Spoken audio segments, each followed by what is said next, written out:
What's up YouTube's Richmatic, finally back with another Marvel variants video for you guys. Shouts out to the people who watched 1 through 3 of the ones I made like over a year ago, good lord. But every time I check back, it's like that video just got like 100 more views. Like I think it's up to almost 500 now, so thanks to you guys for supporting that video, and hopefully I can make this one better, more entertaining. Let's get right into it. So the first one I've got is Sam Alexander, the new Nova, as J. Cole's Born Sinner. And I think this is a good representation for J. Cole because Sam Alexander was new to the Nova mantle and he kind of took over and he really wanted to prove himself as a valued member of his team. But being part of the Avengers, or the Young Avengers, whichever that team was with Miss Marvel and Miles Morales.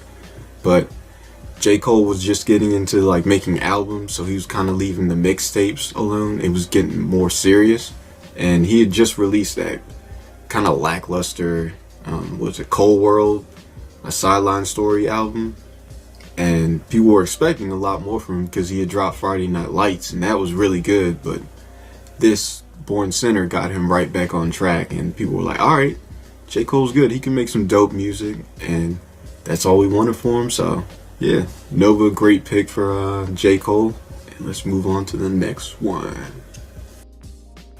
Oh yeah, this is a great one. So we've got Moon Knight, Mr. Schizophrenic, as Schoolboy Q's Oxymoron. And if you know one thing about Moon Knight, aka Mark Spector, is that he has multiple personalities. He is probably what you would call schizophrenic, hence the title. And if you listen to Oxymoron, you can hear that Schoolboy Q used a lot of different flows, a lot of different inflections, bunch of different ad-libs. Yeah. So it kind of makes him seem like he's adopting different personalities, but I think it's just Schoolboy Q's ability to be a really entertaining rapper, and he kind of changes his flows and his personality based on what the beat kind of calls for. So if you listen to like a slower beat where he's talking about kind of doing Oxycontin, which I do not recommend doing, don't do Oxycontin, kids, his voice and his pitch will be very low. His voice will be very low.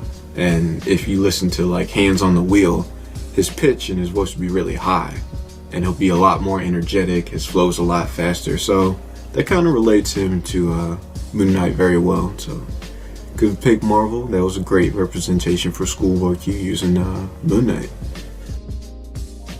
So the next one I've got is Black Knight as Lupe Fiasco's Food and Liquor. And honestly, I won't even lie to you guys, I don't know anything about Black Knight, but if I had to pick something that would relate him to Lupe Fiasco, it would be that Lupe is definitely a knight in hip-hop. Lupe is very stalwart, you know, you can't get him away from the way he feels. He's always going to express himself, he's always going to do the right thing in his eyes. So I think that would make Lupe pretty much a knight of hip-hop. He works very hard to develop his message, he's very conscious of his words, and he wants to be like the best person he can be, which is pretty chivalrous of him, I would say. And yeah, let's move on to the next one. So now we have Sam Wilson as Captain America, aka Falcon, aka Captain Falcon. Anyway, yeah, he's representing A$AP Rocky's Long Live A$AP, and it was kind of hard to find a connection between Sam Wilson and A$AP Rocky, but after doing some research on Sam Wilson, I figured out that he was from Harlem, and A$AP Rocky's from Harlem, so I guess that's why Marvel picked him to represent A$AP Rocky, which is a very good job. I don't know who else will be wearing an American flag around him other than Sam Wilson or Steve Rogers, but yeah, good pick. And let's move on to the next one. So now we have Power Man and Iron Fist as the infamous Mobb Deep. And if you know anything, I'm sure you've all seen the Netflix series and or read a little bit about Luke Cage and Iron Fist, is that they're kind of street level superheroes. You don't see them taking on like the crazy aliens you usually would, like the Avengers does, or warping dimensions and all that kind of craziness. They're kind of more condensed stories, like with them and the Defenders. So that definitely relates to Mobb Deep. Havoc and Prodigy, being from Queensbridge, they always kept their rhymes and raps pretty street and hood.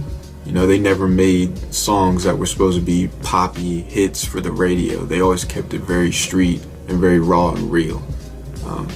If you listen to the Infamous in their subject matter, how they talking about what's going on in their hood, like robberies, drugs, police running up on them, stereotyping them, and like just the title, Survival of the Fittest, Shook Ones Part 2. That's all street level stuff. So that relates them very well to the Defenders or Luke Cage and Iron Fist very well. And that's all I got for now. So thanks for sticking with me. I hope you enjoyed the video, and I'll catch you on the next one. Peace out.